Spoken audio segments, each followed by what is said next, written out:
All right, so here we are, Miss Birds again, on this very blustery Monday morning here. Not nice out. Nice day not to actually have to show up to school, huh? So, this is going to be a review of the major events of World War II, how we saw changes from the beginning versus later in the war, and getting to some of those end events. So, in your assignments for this week, you're going to be reading a little bit about this term here, blitzkrieg. Okay. Early on in World War II, Germany was dominated. Okay, think about it. If World War II began in September of 1939, right? If we're looking at by May and June, right? That's like a full school year for you guys, right? September through June. So in a school year's time, basically, Hitler had come to dominate most of Europe, including basically like half of France. So at one point, it was really Britain kind of defending themselves in some of their smaller allied countries. How was Hitler able to dominate in the early part of World War II? One of the biggest things that he did is he unleashed this thing called blitzkrieg. Okay, if you know football, right, a blitz is an offensive move. A move that's very quick and very explosive, right, on the quarterback. Okay, that's what a blitz is, right? So this is basically what Hitler did.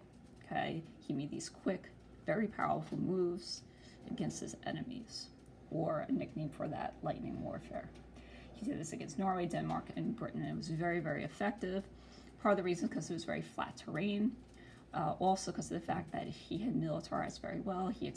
The Germans had excellent tanks, and they had this elite air force called the Luftwaffe that was constantly just bombing these places. Way more than if we were to compare to World War I, as far as like why we're going to see so many more deaths in World War II. A lot of it really has to do with the technology. The technology had become much more advanced for airplanes and for tanks, and some other more deadly technology we'll talk about later on. So, by May of that year, France had fallen to the Germans. Okay, the Germans created a government of their own in France called Vichy. And then, due to French losses, the British, who were helping France, right, that was their ally, they were forced to retreat at Dunkirk. Now, they actually even made a movie about this not that long ago. The video link there gives you a brief little idea of what Dunkirk was like. I'll show you that in a few pictures. It was a retreat, but at the same time, it kind of showed kind of the beauty of people kind of coming together to help their fellow countrymen in times of war. So this is what the map would look like if we're talking about Dunkirk, right? So the idea that basically Germany had taken the northern part of France, they took the city of Paris, and British troops were forced to retreat back to England. Now, how were they able to get back, right? You gotta go over a body of water. Blitzkrieg, we only stop for kittens. So what the British government did was it called upon its own citizens to say, hey, if you got a fishing boat, you just got a little boat that you use just for your own fun, please go help save our countrymen. So literally you had people, just normal people, sailing across the English Channel to rescue British troops stuck on the shores of France and Normandy, trying to run away from the Germans. That's how bad it got. Now, by 1941, the Axis powers, meaning Germany and Italy, were dominating. I mean, and if you look into all the gray here, Hitler basically had all of Europe, right? That other, northern half of France I was talking about. Italy was also doing pretty well in Africa, had taken places like Libya. So Hitler's dominating at this point. So what's going to change the tide? Well, there's going to be two major things that change the tide, which I'll get to in a moment. Now, just to give you an idea of how bad Blitzkrieg was, is you actually had people sleeping basically in the subway system, like of London, in order to protect themselves at night so they wouldn't die in their homes from the bombings, right? So they thought it'd be safer underground. So imagine that happening here, where we literally had to sleep underground because it wasn't safe enough to be sleeping above ground. Now, this would be more rare, but this was created during World War II. I know it kind of looks like a dog cage, but there's a bed in there and 2 people sleeping in there. People thought if they had these during World War II, if, let's say, the roof caved in on them, at least it would protect them, right? Because you'd have this board here and maybe offer you a little protection. Good luck getting out, though. Okay, two big changes in 1941. Change number 1. Germany decides to invade the Soviet Union with Operation Barbarossa. This is big. What this does, right, because we know Hitler, he wanted to conquer everything, right? There was no stopping for his thirst for power, right? He invades the Soviet Union, right, or Russia. This is a big game changer because now Hitler is fighting on 2 fronts. Okay, before this, Hitler had an agreement with Stalin, right, the leader of the Soviet Union, not to attack one another. Hitler goes against this. He attacks the Soviet Union. This brings the Soviet Union officially on the side of the Allies, on the side of Britain. And now Hitler's stuck fighting a 2-front war. The other big change is finally bringing the U.S. into the war. Okay, Japan decided to attack the United States at Pearl Harbor. They sent airplanes and attacked our naval base, which was in Hawaii. We, like in World War I, we're trying to stay out of World War II because we thought this was like a European issue. We didn't want to get involved. And also, you got to remember, during the 1930s, America was suffering a terrible depression, economic depression. And we didn't think we could really be helping, right, in World War II. World War II is going to make a huge impact in the U.S. because actually it's going to, ironically, pull us out of depression and makes us really one of the most powerful countries in the world. So those 2 big things, the Soviet Union being attacked, coming in on the side of the Allies now, and then finally bringing the U.S. officially into World War II, is going to be big game changers. So what are the major events you should know?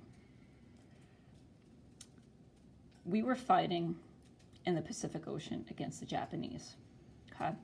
So the Battle of Midway, there was a series of island hopping campaigns, they call it, where we just went to different islands of the Pacific Ocean. We were fighting against the Japanese. There's certain technology that allowed us to do that I'll talk about in a moment. So why the Battle of Midway is important is that it did help us get more support from other allied countries. So Australia, New Zealand, Canada, they actually all sent us troops and helped us to fight against the Japanese in the Pacific. D-Day. This is the big one. This is the big one to remember. Okay, D-Day was a turning point, the turning point really of World War II, where on June 6, 1944, we, the British and the French, sent troops to fight against the Germans. If you were to watch the movie Saving Private Ryan, the intro is actually really, really good to this, and that's what that link is there. You have basically troops storming the beaches, but what was more important was we also had troops that got behind German lines, enemy lines. So as the Germans were distracted with fighting us on the beaches, we had people from behind attacking the Germans. And this is what will be, even though it's a very bloody battle, helps really to change the tide of the war. And from this point on, we start pushing German troops back, until we reach Germany. And this is basically what allows us to conclude that German defeat was inevitable. Now, another big one here is Stalingrad. Okay, Stalingrad is like basically Napoleon's failure against Russia, right? When he went to go attack Russia during the winter time. So these two often like to get compared on the regions. basically Napoleon and Hitler, they both made a mistake in the same way. They both attacked Russia during the winter time, and it ended up being a humiliating defeat for Hitler, a win for the Soviet Union, and just huge losses on Hitler's side. Now, if you haven't familiarized yourself with these people already, who are we fighting against? We're fighting against the Japanese Emperor Hirohito. He's the guy actually that at the end of the war, we end up dropping bombs, atomic bombs on Japan. He will be the guy who surrenders. Franklin Delano Roosevelt, FDR, was the US president during this entire time up until the very end, and that's because he dies, just of natural causes. Churchill will be our prime minister after Chamberlain, who is mentioned in the causes documents. And then you have Charles de Gaulle, who France, right, they were basically being run by Germany at this point, but he helps to lead movements to free the French and get the Germans out of France. Okay, a lot of technology in World War II, some of the most significant. We had 2 atomic bombs dropped. Okay, you guys will be watching a video on that. Hiroshima and Nagasaki, these are 2 Japanese cities. The point being that war had ended in Europe in May of 1945, but the Japanese still wouldn't give up. So our idea was, we had been developing this project called the Manhattan Project, and we developed these bombs. And by dropping these bombs in August of 1945, it helped to end the war against the Japanese and bring a final conclusion to the end of World War II. The Enigma machine, also a big deal. Basically what the Germans were doing is they were sending coded messages about, like, you know, where their whereabouts would be, where their troops were, how many troops they had, the weapons they had, etc. So what we were able to do is decode these messages so that so we would basically know where German whereabouts would be and how we could be more prepared. Aircraft carriers are also huge, and I'll show you what those look like. So that's an Enigma machine. It kind of looks like a large computer. They got it down to a smaller size. Where is, I don't know why it's not there. Going back to aircraft carriers. Aircraft carriers basically like a huge boat with a runway on it. So this huge boat can have, let's say, up to 50 small planes on it, and there's a little runway so the planes could literally take off and go fight. So these were specifically used in the Pacific Front against the Japanese, so the boats would take the airplanes out into the ocean, right? It saves the planes gas, so they have to fly the whole time, and then they take off from these aircraft carriers and fight against the Japanese. So if we're talking end of World War II, okay, it's going to end with the Yalta Peace Conference. Okay, so it's going to define the end of the war, right, the terms of the war. The big 3 deciding it are going to be Britain, which is Churchill, FDR, which is the US, and then Soviet Union, Stalin. Total deaths, all right, 50 million. Okay, plus 20 million people who are refugees, right? People who no longer had a home, right, because their home had been bombed to smithereens, or their town had been bombed to basically no existence. Now, World War II will end differently than World War I. Big reason is we learned from our mistakes. World War I, the terms of the Versailles Treaty are way too harsh. So the Allied countries are going to help Germany rebuild after World War II. That's going to be one big difference.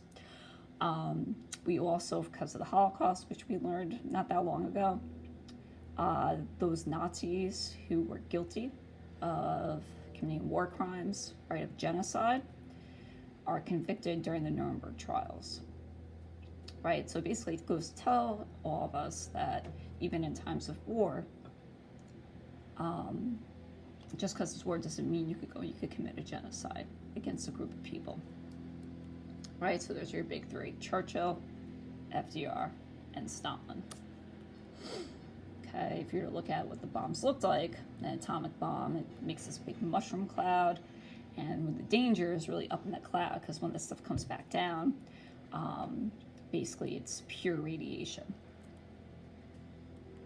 And if you look here, they said the light from the bomb was so powerful that the flash was so powerful that literally you could see afterward people's like shadows being imprinted into the sides of streets or on walls because of the powerful radiation blast, and literally people's bodies were just eviscerated, gone, poof. That's how powerful if you were in the epicenter of the bomb. And later on, the bomb would kill like, many more, thousands more, because people would be dying from radiation sickness and things like cancer related illnesses. So, we create the United Nations. Okay, so the United Nations will be better than the League of Nations for the two reasons. The League of Nations was not strong, right? Number one, right, and that they could send in forces. Also, number two, the U.S. is actually going to be involved this time. So big two changes. The UN is still around today, right? So you have some UN troops sending in forces, right? And then I'm going to pause here because basically what we're going to see on our next topic is going to be the Cold War. And the Cold War will begin immediately after the end of World War II. Basically, we will no longer be an ally to the Soviet Union anymore. And a lot of this is going to be because of communism versus democracy, right? The battle over these two ideologies.